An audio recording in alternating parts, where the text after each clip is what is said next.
ये कथा सुन रहे हैं। किससे? ब्रह्मा जी से। उन्होंने पिता से पूछा कि भगवान शंकर वहां क्यों चले गए? भाई कामदेव आया था उनका तप भंग करने के लिए, समाधि भंग करने के लिए, नष्ट कर दिया। तो भगवान शंकर वहां बैठे रहते, उनको जाना नहीं चाहिए था। तब उन्होंने कहा कि कामदेव तो भस्म हो गया, लेकिन रति तो जिंदा है। इधर तो पार्वती तप में आया करेगी। यदि मैं यहाँ रहता, मैं यहाँ बैठा रहता, तो रति रोज रोज मेरे पास आती। रति रोज मेरे पास आती, रोज प्रार्थना करती, भगवान जिंदा कर दो मेरा भरतार, जिंदा कर दो मेरा भरतार, जिंदा कर दो मेरा भरतार, रोज प्रार्थना करती। और ऊपर से क्योंकि पार्वती भी तप करते, इसके तप में विघ्न डालती और देवता भी बार बार आया करते। दूसरी बात, ये गंगा अवतीर्ण स्थल है, ये पवित्र है, ये सारा यहाँ का वातावरण सारा कामाचारी हो गया। इन सबको दग्ध करना जरूरी था, इन सबको भस्म करना जरूरी था, क्योंकि इन्होंने अपने मन में पाप का भाव लाए।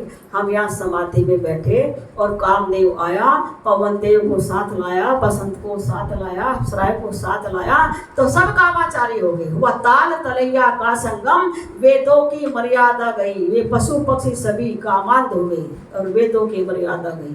तो पशु पक्षी और ये पेड़, ये वृक्ष, ये लताएं, ये टहनी, ये सब आपस में, एक वृक्ष दूसरे वृक्ष से, एक लता दूसरी लता से, सब आपस में समागम करने लगे, सब कामाचारी हो गए।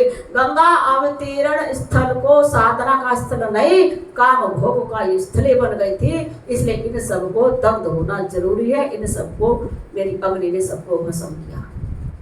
अब ये स्थली साधना के लायक नहीं रही, इसलिए हमें यहाँ से प्रस्थान कर जाना चाहिए। इसलिए भगवान शंकर वहां से चले गए।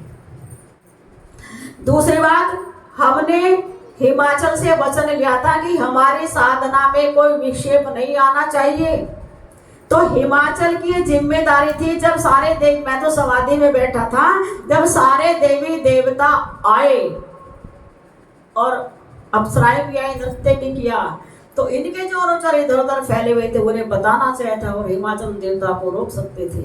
हिमाचल भी दोषी है, इसने हमारी साधना में विक्षेप डलवाया।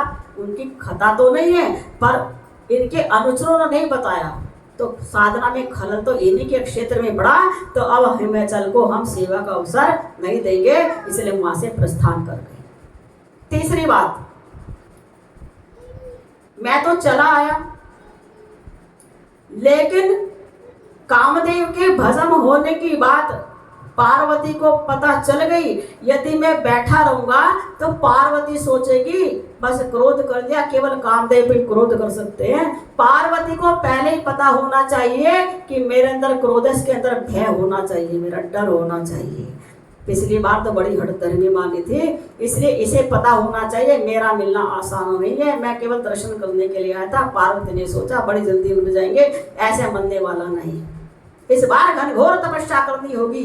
इनकी नस नाड़ी में, हर चीज में जो हठधर्मी है, जिद है, वो सारी, और मैंने देख भी लिया कि हठधर्मी करके मुझसे भी शास्त्रार्थ किया और फिर बात मनवा ली कि हारने वाला कुछ गंवाता है, जीतने वाला कुछ पाता है। अब मुझे कुछ दो, मुझे वरदान देना पड़ा और वरदान में ये माना कि मैं रोज आऊं बाबा तेरी शरण में, तेरे पास रोज आऊं, भोजन बना के लाऊं, सखिया साथ आएंगी, सारी बात की हाँ भरवा ली। अर्थात वाक जाल है, अभी वाक पटूर है, इसलिए पार्वती की सहन शक्ति को बढ़ाना होगा।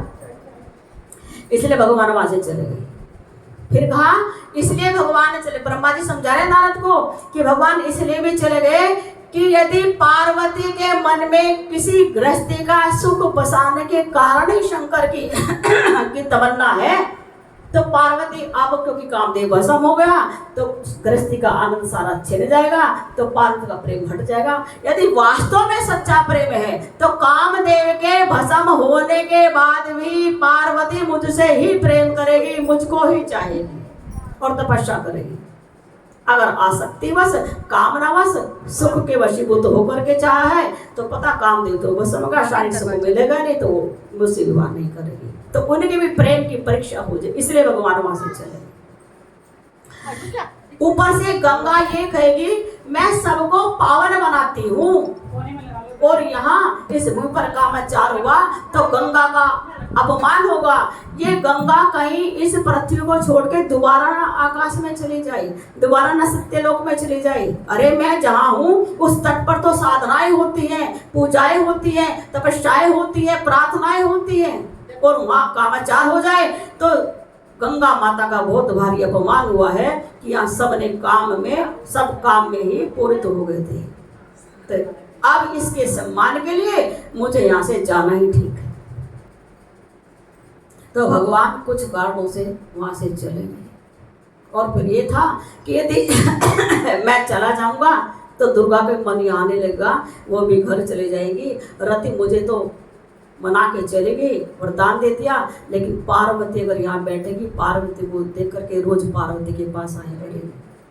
फिर ये देवता भी आया करेंगे, भगवान शंकर को मनाओ, इनके मन में, इनकी भी समाधि में विघ्न डाला करेंगे, ध्यान में विघ्न डाला करेंगे, और मेरे पास तो देवता आने की हिम्मत भी नहीं कर सकते। इसलिए भगवान ने सोच समझ के वहां से चले गए। वो शंकर